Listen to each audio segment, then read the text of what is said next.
अस्सलाम वालेकुम। इस लेक्चर में हम डिस्कस करेंगे that what are the emotions and moods. और हम डिफरेंशिएट करेंगे कि इमोशंस क्या होते हैं, मूड्स क्या होते हैं। इसके अलावा हम डिस्कस करेंगे कि इफ़ेक्ट क्या चीज़ है।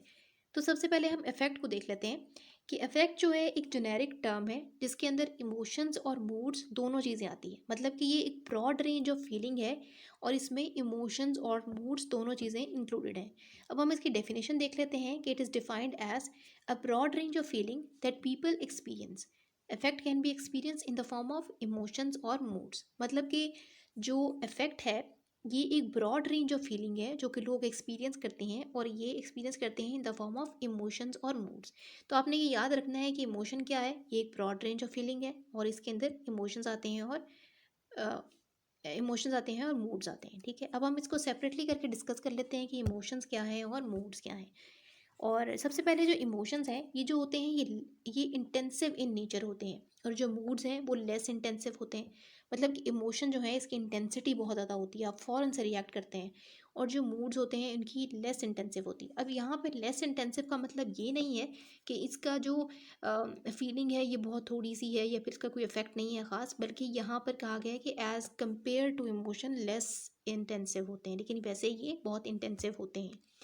और अगर हम यहाँ पर आगे से एग्जांपल देख लेते हैं कि फॉर एग्जांपल अगर आप कहीं बाहर जा रहे हैं और कोई इंडिविजुअल आपकी तरफ आया है और आके आपसे रूडली बात करना शुरू कर दिया है, तो आपको फ़ौरन से गुस्सा आ जाएगा।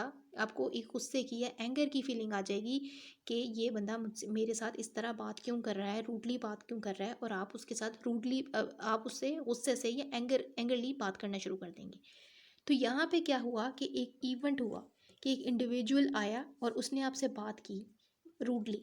तो ये एक स्पेसिफिक इवेंट है, उस स्पेसिफिक इवेंट की वजह से आपके अंदर फीलिंग आई एंगर की। तो हम यहाँ पर ये कह सकते हैं कि एक स्पेसिफिक इवेंट की वजह से इमोशन जो है वो कॉज होते हैं। और एस उसके साथ साथ जो मूड्स होते हैं उसमें ये क्या है कि उसमें ये स्पेसिफिक इवेंट की चीज़ नहीं होती है, बल्कि ये ज़्यादातर जनरल होते हैं, अनक्लियर होते हैं, समझ नहीं आती लोगों को कि जो मूड्स हैं ये इस तरह क्यों हैं। फॉर एग्जांपल अगर आप सो के उठे हैं तो आपका मूड अच्छा है, आपको नहीं समझ आती कि मेरा मूड अच्छा क्यों है। अभी सो के उठे हैं, आपका मूड फ़ौरन से बहुत बुरा है, आपने किसी से इवन टू बात भी नहीं की, तो फिर भी आपको समझ नहीं आती कि अभी तो कुछ किसी से आपने इंटरेक्ट भी नहीं किया, तो फिर भी आपका मूड क्यों बुरा है। तो इससे हम कह सकते हैं कि जो मूड्स होते हैं अनक्लियर होते हैं या फिर जनरल होते हैं। उसके बाद ये है कि जैसे कि हम डिस्कस कर रहे थे कि एक इंडिविजुअल आया, उसने आपसे बदतमीज़ी की, रूडली बात की, आपने उसको एंग्रली जवाब दिया। उसके बाद आप आगे चले गए, कोई और काम करने लग गए, या जो आपके जो डे के वर्किंग जो भी काम थे वो आप करने लगे, तो आप अ, वो जो चीज़ थी या वो जो इवेंट था वो आप भूल गए। उसके बाद आप नॉर्मल हो गए और वैसे ही जैसे आप नॉर्मल होते हैं या जो भी आपकी और फीलिंग्स हैं वो स्टार्ट हो गई। तो वो वाली जो इमोशन, जो स्पेसिफिक इमोशन की फीलिंग थी उस टाइम जो आप एंग्री थे, वो थोड़ी देर के लिए थी। मतलब वो वेरी ब्रीफ इन ड्यूरेशन थी, या फिर सेकंड्स के लिए थी या मिनट्स के लिए थी, उसके बाद वो चीज़ ख़त्म हो गई। लेकिन जो मूड्स होते हैं वो ज़्यादा लॉन्गर होते हैं एज़ कम्पेयर टू इमोशन। मतलब कि काफ़ी काफ़ी घंटे अगर आपका मूड ऑफ रहे या आप गुस्से की फीलिंग में रहें, या फिर अगर आप काफ़ी काफ़ी दिन आपका मूड ऑफ रहे, तो फिर आप कह सकते हैं कि जो मूड्स हैं ये they last longer as compare to emotions. उसके बाद क्या है कि जो इमोशंस होते हैं ये तो बहुत स्पेसिफिक होते हैं, इसके साथ साथ बहुत ज़्यादा इन नेचर है, न्यूमरस इन नेचर है। जैसे डिफरेंट किस्म के इमोशंस हैं, anger, fear, sadness, happiness, disgust, surprise. लेकिन जो मूड्स होते हैं इसकी सिर्फ टू डायमेंशन है, पॉजिटिव इफेक्ट और नेगेटिव इफेक्ट। लेकिन इसके अंदर मल्टीपल स्पेसिफिक इमोशंस हैं। मतलब कि अगर आपका मूड पॉजिटिव है तो आप हैप्पी होंगे, आप एक्साइटेड होंगे, आप सरप्राइज हो सकते हैं। और अगर आपका नेगेटिव इफेक्ट है तो अगर आप फिर एंग्जाइटी या फियर में हो सकते हैं, या फिर आप एंगर में हो सकते हैं। तो हम कह सकते हैं कि जो मूड्स हैं बेसिकली इसके दो मेन डायमेंशन होते हैं, पॉजिटिव और नेगेटिव। उसके अंदर मल्टीपल स्पेसिफिक इमोशंस होते हैं। अब इमोशंस पे आते हैं कि जो इमोशंस हैं वो फेशियल एक्सप्रेशन से दूसरे बंदे को पता चल जाता है कि आप गुस्से में हैं। जैसे आप अगर गुस्से में बात कर रहे हैं तो पता चल जाएगा कि आप गुस्से में बात कर रहे हैं। अगर या फिर आप बहुत ज़्यादा एक्साइटेड हैं तो पता चल जाता है, किसी के आप देख के बता सकते हैं कि ये इंडिविजुअल जो है बहुत एक्साइटेड है, ये सरप्राइज़ है। लेकिन जो मूड्स होते हैं उनमें ज़्यादातर ये चीज़ें इंडिकेट नहीं होती। फेशियल एक्सप्रेशन से आपको नहीं पता चलता है कि जो इंडिविजुअल है उसका उस टाइम किस किस्म का मूड है।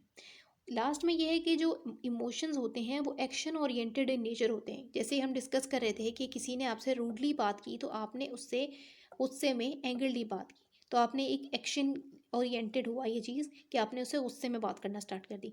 तो जो मूड्स होते हैं वो कॉग्निटिव इन नेचर होते हैं, उसमें एक्शन नहीं होता, बल्कि आप बैठ के सोचते हैं कि आप क्यों हैप्पी हैं या आप क्यों सैड हैं, आपका मूड ऐसा क्यों है, लेकिन इसमें कोई एक्शन नहीं होता इन्वॉल्व। नेक्स्ट आते हैं दो इंपॉर्टेंट पॉइंट्स कि इमोशन लीड्स टू मूड या फिर मूड्स लीड टू इमोशन। ये दोनों चीज़ें जो हैं ये किस तरह होती हैं। तो फर्स्ट हम डिस्कस करते हैं emotion leads to mood. For example आप किसी ऑफिस में जॉब कर रहे हैं और आपकी प्रमोशन हो गई है, तो आप हैप्पी हो जाएंगे, ठीक है। और जब आप हैप्पी होंगे तो आप हैप्पी रहेंगे काफ़ी देर तक, और जब ये जो हैप्पीनेस का इमोशन है ये आपका पॉजिटिव मूड कर देगा, तो अब आप काफ़ी देर तक पॉजिटिव रहेंगे, आपका मूड अच्छा रहे हो जाएगा। तो इस तरह हम कह सकते हैं कि जो इमोशन है दैट लीड्स टू मूड। अब मूड लीड टू इमोशन कब होता है? ये तब होता है कि फॉर एग्जांपल अगर आप ऑफिस गए हैं और आपका मूड जो है वो बहुत अच्छा है, और आपके किसी जब आप जाएंगे तो आपके किसी जो बॉस ने आपको किसी बात पे डांट दिया है या आपको बहुत ज़्यादा काम दे दिया है, तो चूंकि आपका मूड अच्छा है तो आपका जो बॉस के उस एटीट्यूड की वजह से आपके अंदर वो जो नेगेटिव मूड है वो ट्रिगर नहीं होगा, बल्कि आप हैप्पी ही रहेंगे। कोई नेगेटिव इमोशन ट्रिगर नहीं होगा, बल्कि आपका जो मूड है गुड मूड, वो गुड इमोशंस ही उससे लीड हो जाएंगे। मतलब कि अगर कोई अच्छे मूड में है तो उसके इमोशंस भी अच्छे ही रहेंगे। तो इस तरह हम कहते हैं कि जो इमोशंस हैं they lead to mood as mood and mood leads to emotion as well. यहाँ पे ये लेक्चर एंड होता है। इसके बारे में कोई क्वेश्चन है तो आप कमेंट सेक्शन में पूछ सकते हैं, और नेक्स्ट वीडियो तक के लिए अल्लाह हाफिज़।